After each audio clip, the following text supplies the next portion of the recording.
It's Miles.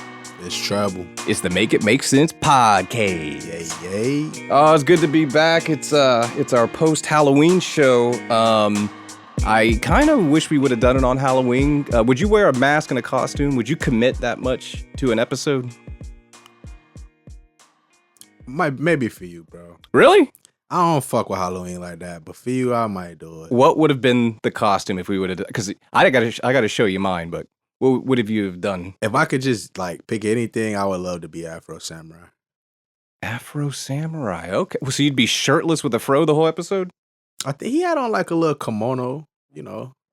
You'd buy a kimono? Like a little. You have a kimono already, don't you? Nah. Oh, you strike me as a kimono man.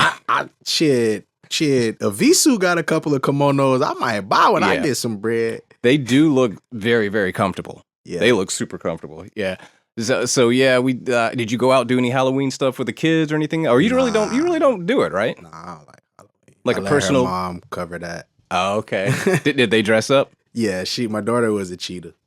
Nice. She liked being fast, so yeah. Knock it out the park, baby. All right. Right on.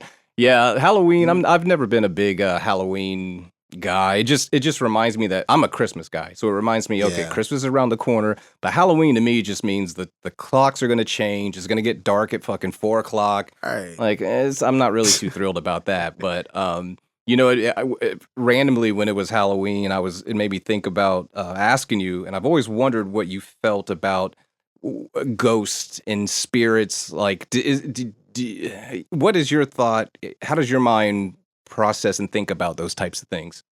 Oh, they're very real. That's why I don't play with them. Ghosts? Yeah, I mean, a ghost, okay, from what I've learned from actual, scientific, what they would consider a ghost is really what happens is it's just leftover particles from a living being that never crosses over. Okay. They still have tangible energy. You know what I'm saying?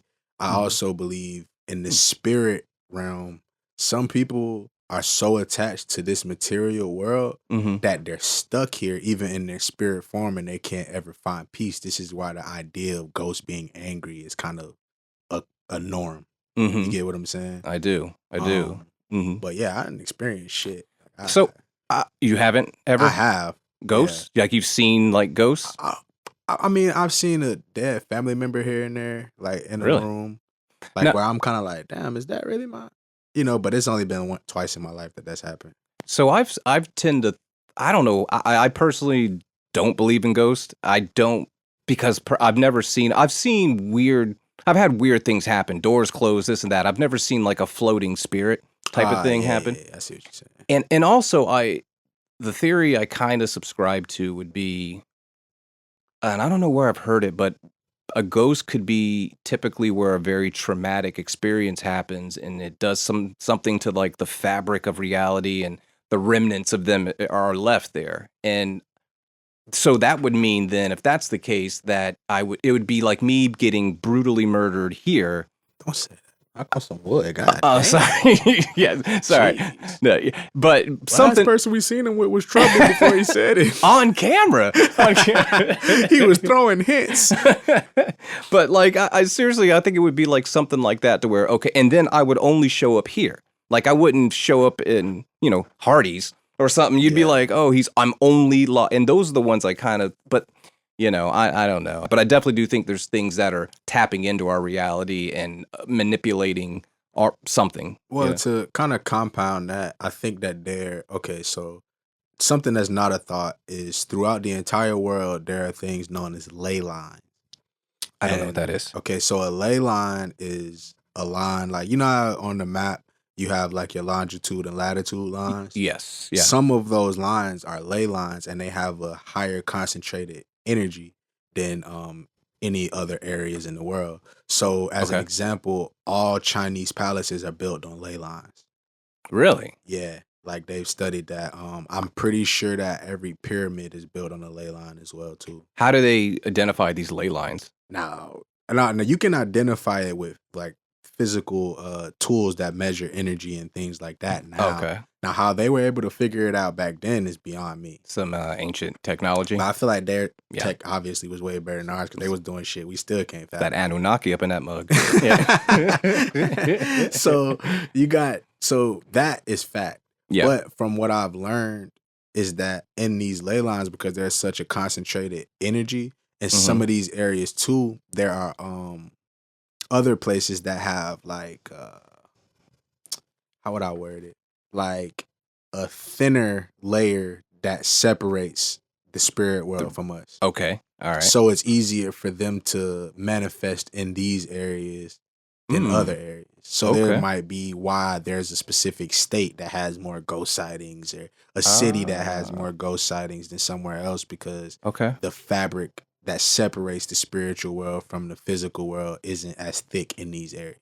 What would be, have you heard, do you know any areas off the top of your head that you've heard that being kind of a more prominent? Not any that I'm like definitively sure about, I can say, but I wouldn't be surprised if Las Vegas is one of those cities. You know what I'm saying? Really? They don't call it Sin City for nothing. You hear about a lot of sightings and stuff in Vegas? Or I guess Area 51 is over there, but that's that area, you get sightings and things like that, but you also have like this, I'm pretty sure the main satanic church is in Las Vegas. Oh, I don't think it's there for no reason. Wow. Okay. So I just, I think there are certain areas that the powers that be, and when I say powers that be, I don't necessarily mean government. I just mean whoever's in charge that knows what they're studying or knows what to research can find these areas. One place in particular, Skinwalker Ranch, they say that that's a big area where that fabric between spiritual and physical is just almost non-existent. That's why you see so much crazy shit and people see physical apparitions there. And because that place is bizarre, man. That's the place where they just find cattle skinned, right? Just to the bone. Stuff, and they can't seem to so that's almost, that place has a lot of different things going on, it seems like. Because I wouldn't pin, I don't know ghosts personally, but I wouldn't pin skinning cows as a ghost move. I don't think the ghost skinning cows, goddamn. No, not at all. Not at all. Well, shit. Okay. So then how would that, okay. So then how does that then play into, if you're looking at, there's different, like if we're supposed to get enlightened and move on to the next level and all this, I don't know if that ties into reincarnation. I'm still kind of learning all this, but where does the ghost land into that path? That's a good question. I think that just my thought is like it goes into, everything is energy. Wait, why is there always a train? I mean, we could do this shit at 2 a.m, 4 p.m. How long have we been here before we actually started recording? And this shit didn't come by at all. It's like, these niggas talking about ghosts. Yeah, send them. That's a goddamn ghost train. Yeah. It'd be crazy as hell if somebody went to that train track up the street and there wasn't no train Just, on it for real. Oh. You know what? Don't give me no thoughts. Oh, my God. I think I'd have to believe. What I was saying is I think that, well, it's not even a thought. Everything is energy. Even your spirit is energy. It just resonates on a different frequency. And I think that sometimes certain energy doesn't leave for whatever reason. Like you said, it might be a traumatic experience. Or it just might be some people that I think are so stuck on the materials of this world that they can't leave it. Like, wow. They just can't wrap their minds around leaving it to the point to where their spirit says, I bet you stuck, bitch. So it's like unfinished business. Yeah, to a degree. God. And I think it's good and bad energies that do that. I think some energies stay because they feel like there's a job undone. We've heard stories about people feeling like a ghost has spoke to them in their dreams or a person has spoke to them and they can go solve a murder. Yeah. Things like that has happened for real. Yeah. I don't think that's a coincidence. There's a show called Castle Rock. I don't know if you ever heard of it. Oh, is that the one about the Stephen King town? Yeah. Okay. So it's like, it's all the Stephen King books. All I won't say blended all together. Of them, but it's all kind of blended into one story. But there's a thing that they talk about in that show called the schism. And you can't figure out what it is until later in the show, but it's basically essentially talking about this same kind of concept of there being this thin veil between different realities and things like that. But I think just on a spiritual tip, when it comes to ghosts and things, they have the ability, spirits have the ability to kind of get themselves condemned to this existence and kind of get caught in between if you're not ready to actually go. And I wonder if if that is the case, do they even realize they're in a loop? Because that's hell if you realize it. Or are you I've seen some movies where they make it play like it's just automatic, like just a loop in the Matrix. So it's always Groundhog's Day for them. They don't realize it, which God, I hope that's the case. See, I wouldn't know. That know. far I can't go, but what I do think is that everything spiritual has, duality. So you have the side where, your spirit go on to whatever other existence there may be in order for you to go through the rest of spirit school before you can come back here in whatever carnation you come back in. There's also the idea that there's multiple versions of us living in different dimensions at the same time. Yeah. That one gets brought up. I mean, it seems like within the last 10 years that's been in movies and stuff so heavy. Okay.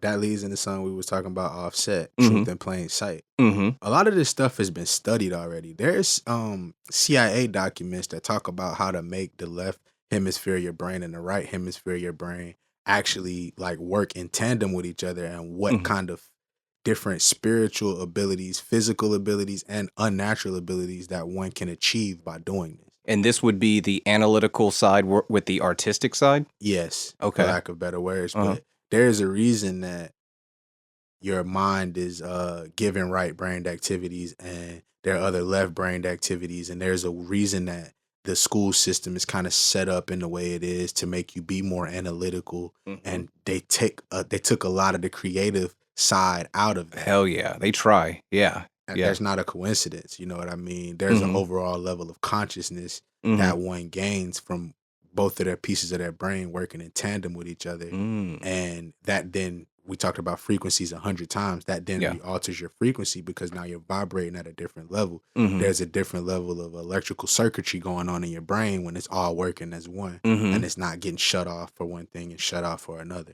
Wow. Okay. So there's CIA files that show you all of this. They're fully aware of the spirit world existing, that there are things way outside of this realm of physical nature. Like, I think we can only see 1% of light or some shit like that. Yeah, it's a very small spectrum of stuff, yeah. This is where these other things that we don't see, like how we talking about ghosts, how a camera can catch a ghost on camera, but you can't see it with your naked eye. It's because this camera is at the frames per second that it's shooting at. It can catch those kind of things that the naked eye can't, because it can see different realms of light, spectrums of light that a human eye might not be able to. All of these things, you know what I'm saying? Yeah. They all go hand in hand. And I just feel like that I'm trying to figure out the best way to word it here.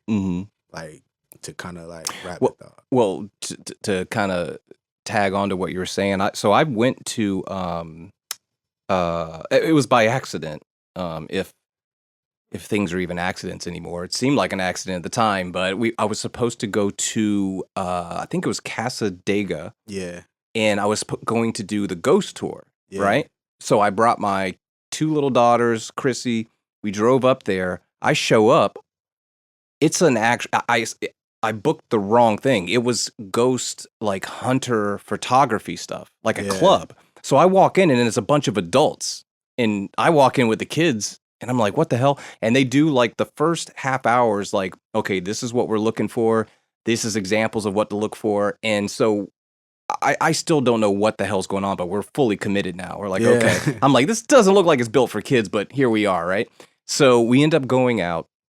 Everybody has those old school. Remember those old remember? You told me about this part, but yeah, really? Continue. Yeah, so they had the little like. Else can know. Yeah, so they weren't the best cameras now, but they were like the best cameras in like 1999. Like those little like silver Kodak, kind of the little boxy, and the pictures looked bad, but they were digital, right? So it was like supposed to be the shit. And everybody had those, and I just had my phone. So so you stand between these 2 big trees. And this is supposed to be like the gate, they think, to like the afterlife. So I'm taking all these pictures with my cell phone. I ain't seeing shit, right? There ain't nothing popping up. I ain't seeing nothing. So we end up the person that's running it's like, here. She stood right next to me. Like, this was so crazy. I thought she was like, this was fake. Like, she stood right where I was standing and took a picture of hers. And my little daughter was sitting there. And all of these little bubble, like circle things were all over the place. Energy. This is what she said. And I go, well, isn't that just like moisture in the air? And she's like, it could be, but like your camera typically can pick that up on yours. I'm like, yeah, maybe. And she's like, and look at the colors of them. And she's like, I'm just going to tell you this by looking at it, that next to her is someone that she really loved that's letting her know that she's still here to protect her. And that was right after my mom died, right? And I'm like, whoa. And then she also saw like little pets. She's like, did she have pets or something? She's like, I see little animals like around her too. But she had like a galaxy of bubbles around her. Other people went, like my other daughter went, it was a little bit, but my little one had just endless amounts of, it was crazy. And not every picture had the same one. One picture would have 1 million, another picture would have like 30. Another one would have none. It was really weird, man. Yeah, bro. They do that a lot. Like if you go to like Egypt, if you take pictures in certain areas, you'll see those orbs in extreme high concentration. I would love for us to go to Egypt. We got to, bro. Holy man, shit. Hey, I feel like that's why they always be playing with my money. They know what I'm going to do when I get right. You know what I'm saying? But with that being said, like we were saying, everything is energy. And, you know, when you're talking about like just the idea of everything being right in front of you already, they know this stuff is energy. They know that energy is extremely important, and they know that there are certain ways to keep us from having a certain level of energy, because what that could then translate into power. Yeah, individualistic power, the power that we were supposed to have as humans. You know, not necessarily this system of us being like zeros and ones in the computer where everybody just marches to this robotic beat. Yeah. That's why, again, like I was saying, they took away more of the artistic things. It takes away your creativity. It takes away your idea to think outside of the box. Naturally, you become more critical, more analytic, whereas like, okay, this input plus this input should equal this. You're programmed that way from a very young age. Yeah. So, when we talking about, you know, a lot of the stuff we be talking about, like I say, in the 70s, I forget the exact date, but I know it was in the 70s, they passed something called the Freedom of Information Act. Yeah. We've talked about that before. And basically, they have to tell us all of this shit. There's not a specific way on how they have to tell us.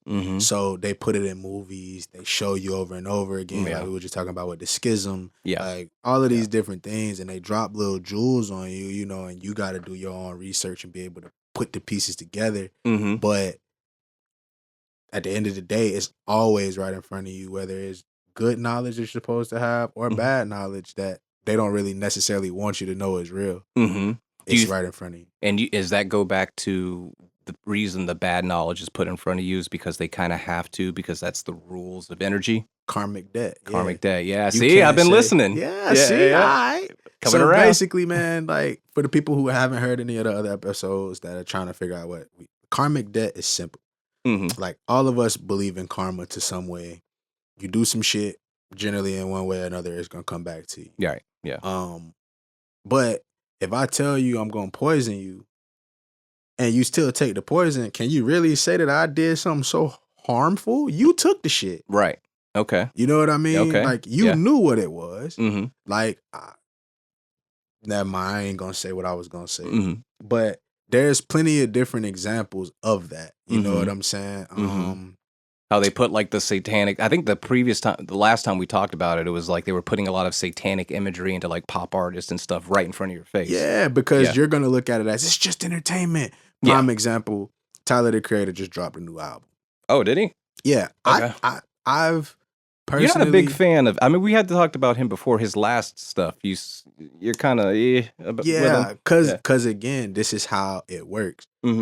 You now, the Tyler, the Creator now, if he was rapping like this when he first came out, cool. I would have been able to respect it a lot more. Yeah. Now, people, of course, are going to say, well, that's the part of growth. That's the part of growth. I get that. But it doesn't change that he's saying stuff like, I'll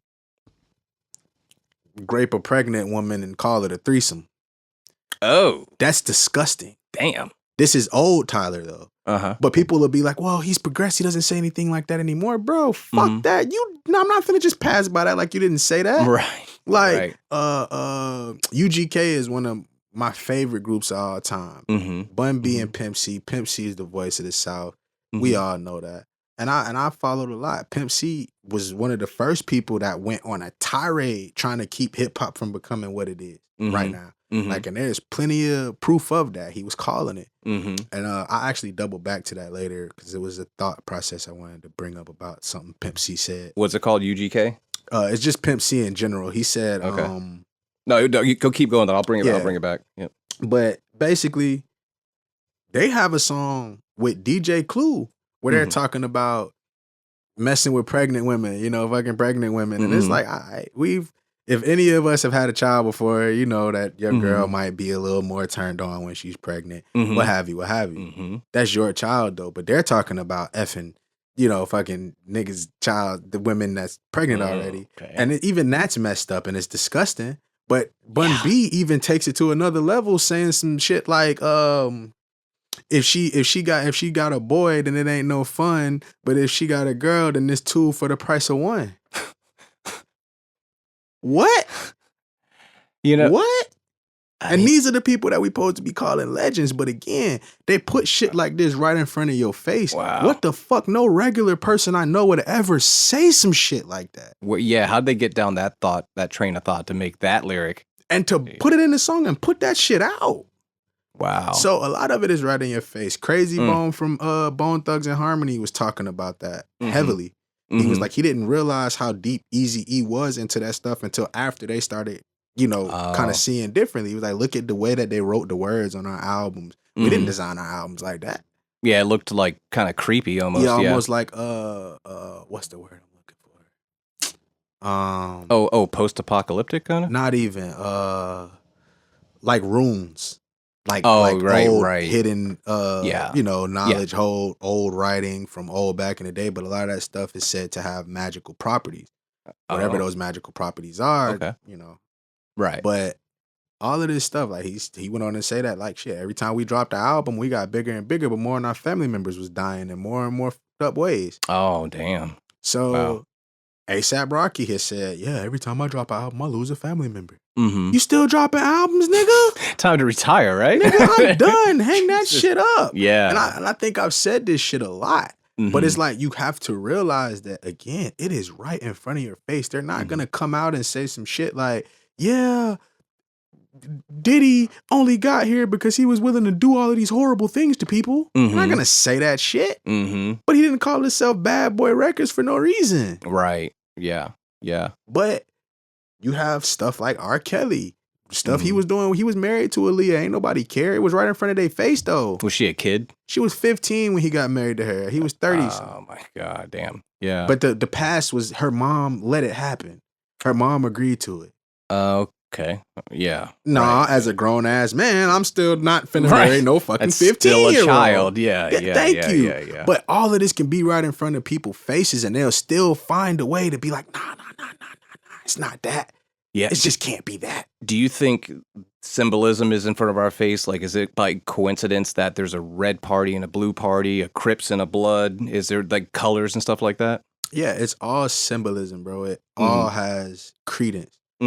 I know dudes who Bloods. I know dudes who Crips. Of course, when they join their gang, they not like, yeah, nigga, we doing this shit on behalf of the government. They literally doing it in the complete opposite mindset. Right. But how do gangs become corporations, legal corporations? You have like I know the KKK is, which blew my mind, but I didn't know gangs were. Yeah. But some gangs are legal corporations at this point. Wow.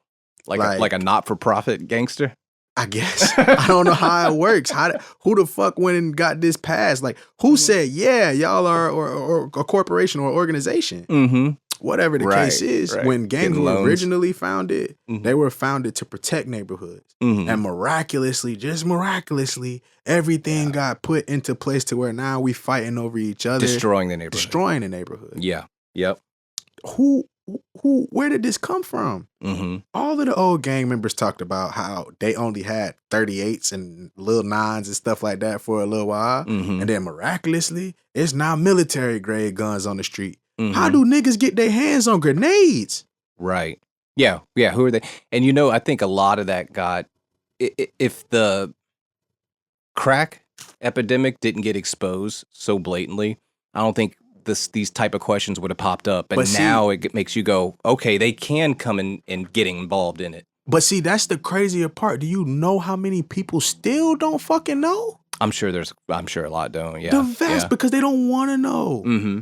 Like the vast majority of the world will not, especially the vast majority of Americans, they're not going to say, yeah, I fully agree that the government created crack. Even though we have Freeway Ricky Ross, who legitimately was the first person to get crack from the government. He sued the motherfuckers and won. Yeah. What else do you need to see? Right. But we have a rapper named Rick Ross now. So Rick Ross's name doesn't have that resonance when you hear it. You don't hear about Freeway like Ricky a former Ross. like police officer or something, right? Or security. Yeah, he was a former correctional officer. Now, I'm not going to say I have issues with Ross or what he represents. I think Ross can actually rap. But that doesn't change that he used a man's name who had a level of power within our community that we should have been knowing who the fuck the real Freeway Ricky Ross is. And I'm gonna say this for people that haven't seen it. I don't know, maybe you haven't either. So Rogan had him on years ago, the real Rick Ross, and Rogan on that episode told him he was just getting out of prison. He's like, you need to make T-shirts and do this type of stuff to make money. And I think, if I remember correctly, Freeway was like, no, I don't want to do that. And I think Joe funded him a little bit.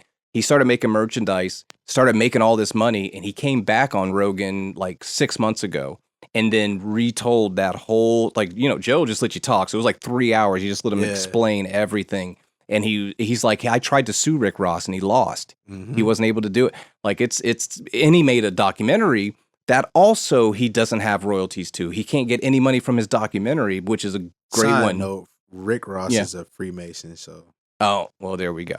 I'm going to just leave that there. There we go. I personally have nothing against Masons. But, they tend to have a little more pull. Freemasons, I think, inherently aren't evil, right? No, They're just a club. I have people close to me that I know are involved in it. Yeah. I don't see them as bad people, and they don't do anything to go fuck up the community. They actually do the opposite. Yeah, I don't think. But when you go higher up the food chain, you got people who represent things that might not be the same thing you thought you were getting in.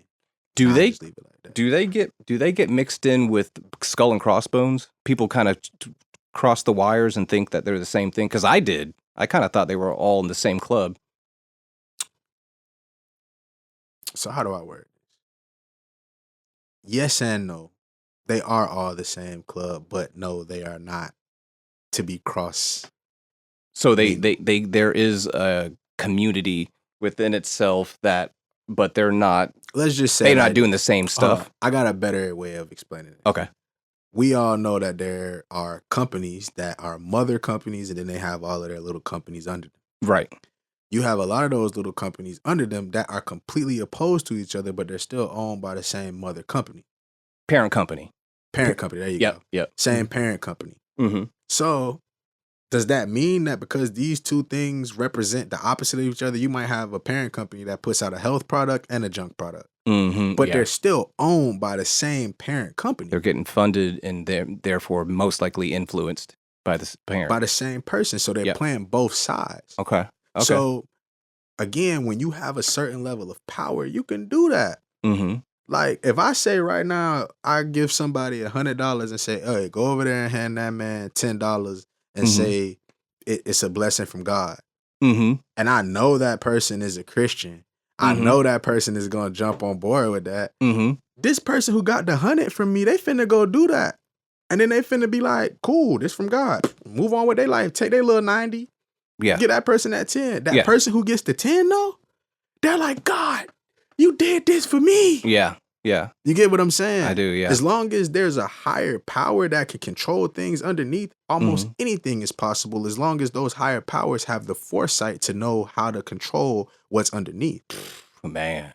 So they use religion. They use everything like that. This is why when Kanye started speaking about the powers that be that were controlling social media like YouTube, the platforms that we are on and things like that, when he started speaking on those, this is why all of a sudden he gets nixed.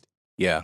They didn't care when he was crazy. It's not like Kanye ain't never been crazy. The nigga been off the wall for a long time in a lot of ways. But it didn't hurt anybody. It didn't affect anybody until he started speaking on the powers that be that work behind the scenes that, how would I say it, that almost mechanized the human race. And we talked about this before when I was talking about Behold the Pale Horse. Don't say the J word, though. Don't say No, it. no, no. I already know. I already know. When we talked about this, though, we were talking about... Or the E or the W. I'm just saying. Just say it. You know, but when we were talking about the book Behold the Pale Horse... Yes. Then he was talking about the biological weapon of mass destruction and it being a supercomputer and being predictive. Oh, I wanted to talk to you about that. Sorry, go ahead. Next episode. Yeah. I mean, might be able to dive into it, whatever. So no, we got to deep dive into that. I got to get more information on the quantum computer and present it to you because I just learned all sorts of new shit about it. It's amazing. All right. I'm glad you said that. I told y'all 2030 is the fucking year, y'all. 2030. By 2030, you're going to be like, nigga, what? Yeah. What's real? Can you imagine 2030? That's still 6 years away. Can you imagine how different things are going to be? You know what's even fucking crazier about that? Remember I was talking about watching The Truman Show? Yes. I ended up randomly, I've heard of The Demolition Man. I knew some people that watched it, but it was so fucking old. Yeah. I went back to watch it the other day. Bro, why is it that he gets cryogenically unfroze in 2032?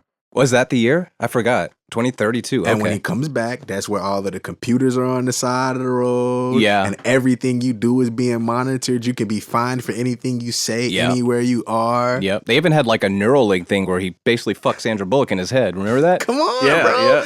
Yeah. But hold on. What does that look like? That looks like a motherfucker watching porn on a damn Apple Pro or something, or the VR headsets. Right. This movie came out in 96, my boy. Yeah. That's crazy. That's crazy. The fact that they're talking about cryogenically freezing whole fucking bodies and throwing them out this much later. Yeah. In the 90s. Yeah. That lets you know this isn't a new thought. We can also talk about Walt Disney having his brain cryogenically frozen in the fucking 40s. Who was doing cryogenics in the 40s? Who did he hire for that? Yeah. So this is what I'm saying, bro. There is a timeline that all of this is all coming undone. It's been a time war for so long, bro. Trying to keep us off of our current timing because as humans, we are a timing species. Like we're rhythm. We're rhythm creatures. You know what I'm saying? So this is why it's easy to trap us into a 40-hour work week and we just mindlessly Monday through Friday.